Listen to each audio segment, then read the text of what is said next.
Joint parliamentary committee यानी JPC ने जो अपनी रिपोर्ट दिया था सरकार को, आज उसको संसद में रखा गया, संसद के पटल पे रखा गया। उसके बाद वोटिंग के बाद उस रिपोर्ट को, जो जेपीसी की रिपोर्ट थी वक्फ एक्ट की, उसको एक्सेप्ट कर लिया गया। अब उस रिपोर्ट के बाद सरकार एक नया ड्राफ्ट बनाएगी और वो फिर से ड्राफ्ट पे संसद में चर्चा होगी। उसके बाद वक्फ एक्ट पास होगा। एक बात लेकिन इसमें क्लैरिटी ज़रूरी है कि ये जो नया कानून बनेगा ये कब से लागू होगा। ये 2025 से लागू होगा या विथ इफेक्ट फ्रॉम 1947 होगा। दूसरा, क्या जो 10 लाख एकड़ ज़मीन पहले कब्जा हो चुका है, उन ज़मीनों का विवाद कहाँ, उन ज़मीनों का जो विवाद चल रहा है वो अभी भी वक्फ बोर्ड में चलेगा, वक्फ ट्रिब्यूनल में चलेगा, या अब वो चलेगा एडीएम के यहाँ, एसडीएम के यहाँ, डीएम के यहाँ चलेगा। भारत के संविधान में वक्फ नाम का शब्द ही नहीं है। भारत का संविधान कहता है जो कानून हो वो सबके लिए समान होना चाहिए। जमीन के विवाद के लिए कभी कोई ट्रिब्यूनल नहीं बनता है। जमीन का विवाद तो हमेशा एसडीएम के यहाँ चलता है, एडीएम के यहाँ चलता है, कलेक्टर के यहाँ चलता है, कमिश्नर के यहाँ चलता है। अमेंडमेंट का स्वागत है, लेकिन सवाल ये है कि अगर एक कम्युनिटी के लिए वक्फ बोर्ड है, वक्फ ट्रिब्यूनल है, तो फिर हिंदू के लिए अपना बोर्ड, अपना ट्रिब्यूनल क्यों नहीं होना चाहिए? वन नेशन वन लॉ क्यों नहीं होना चाहिए? सबके लिए एक जैसा प्रावधान क्यों नहीं होना चाहिए? जो 10 लाख एकड़ ज़मीन पे वक्फ बोर्ड कब्जा करके बैठा हुआ है, उन ज़मीनों की ऑडिटिंग का क्या होगा? ये जो कानून बदलेगा, ये आज से लागू होगा, ये पहले से लागू होगा? इन सब पे क्लैरिटी बहुत ज़रूरी है।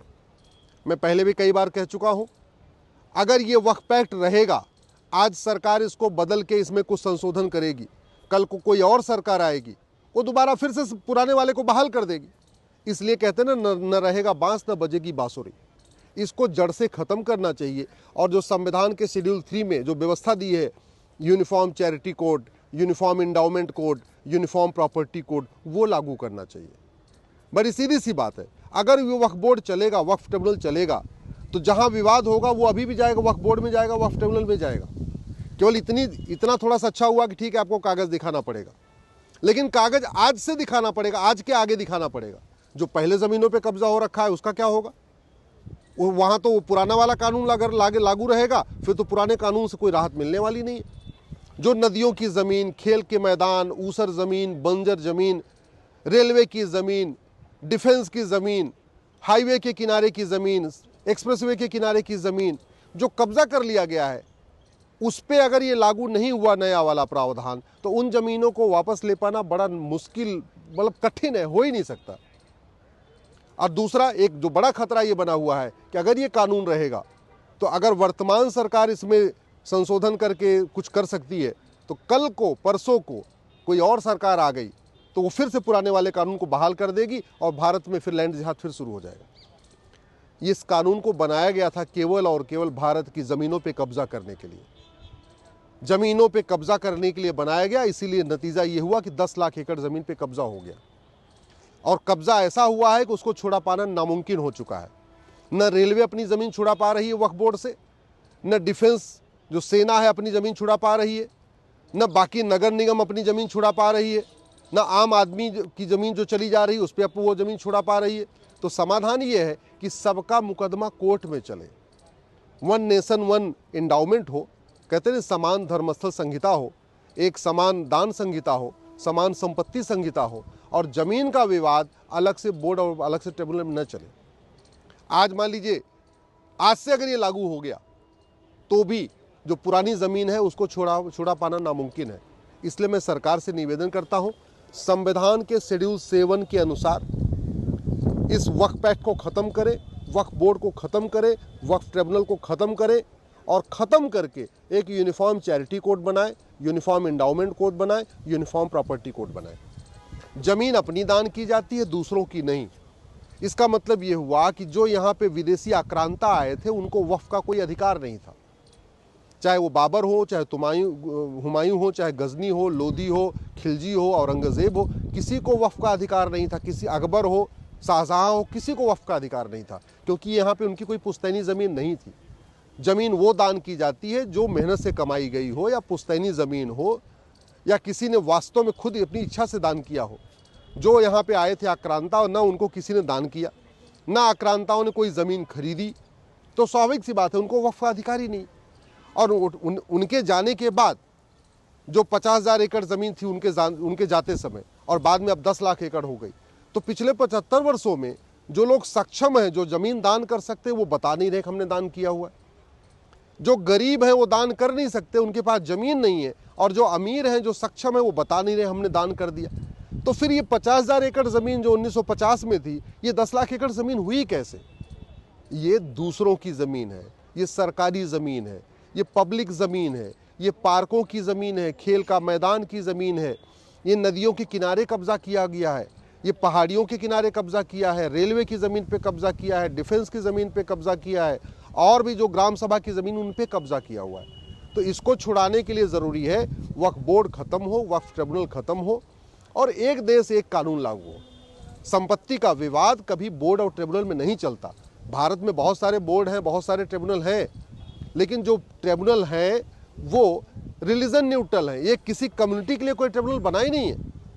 आपके पास इनकम टैक्स का ट्रिब्यूनल है, आपके पास जीएसटी का ट्रिब्यूनल है, आपके पास एनजीटी है, नेशनल ग्रीन ट्रिब्यूनल है, जहां एनवायरनमेंट का इशू होता है, लेकिन उसमें एक कम्युनिटी के लिए नहीं है। जो भी ट्रिब्यूनल होता है वो जेंडर न्यूट्रल होता है, रिलीजन न्यूट्रल होता है। ऐसे बोर्ड भी है, और भी बोर्ड है, और भी कमीशन है, लेकिन जो कमीशन है वो रिलीजन के लिए नहीं है।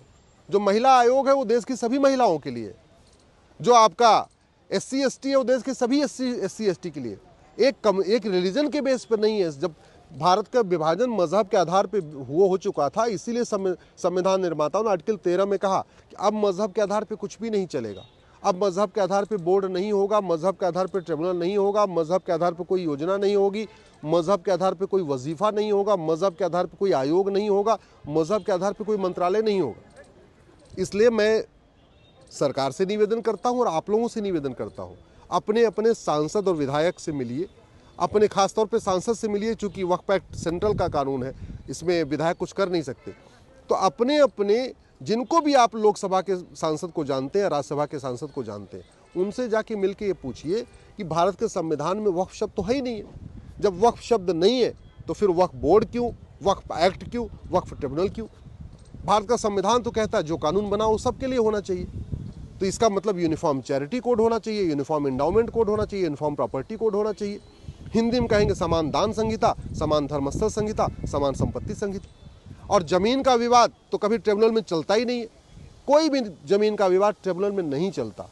जमीन का विवाद ये कोई धार्मिक मामला नहीं है। जमीन का विवाद सीधे सीधे लैंड का इश्यू है, सिविल प्रोसीजर कोड के अंतर्गत चलता है।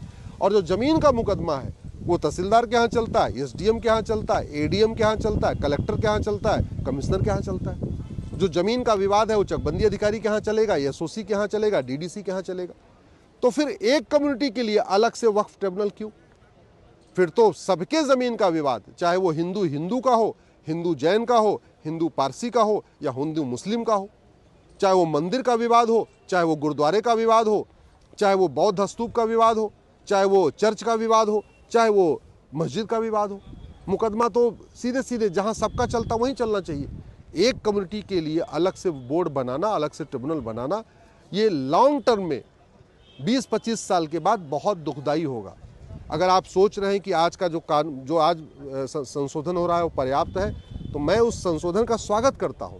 सरकार ने कम से कम इतना आगे कदम बढ़ाया है, लेकिन इस संशोधन से जो 10 लाख एकड़ ज़मीनों पे कब्जा हुआ है, उन ज़मीनों को वापस ले पाना मुश्किल, मुझे तो मुश्किल लगता है।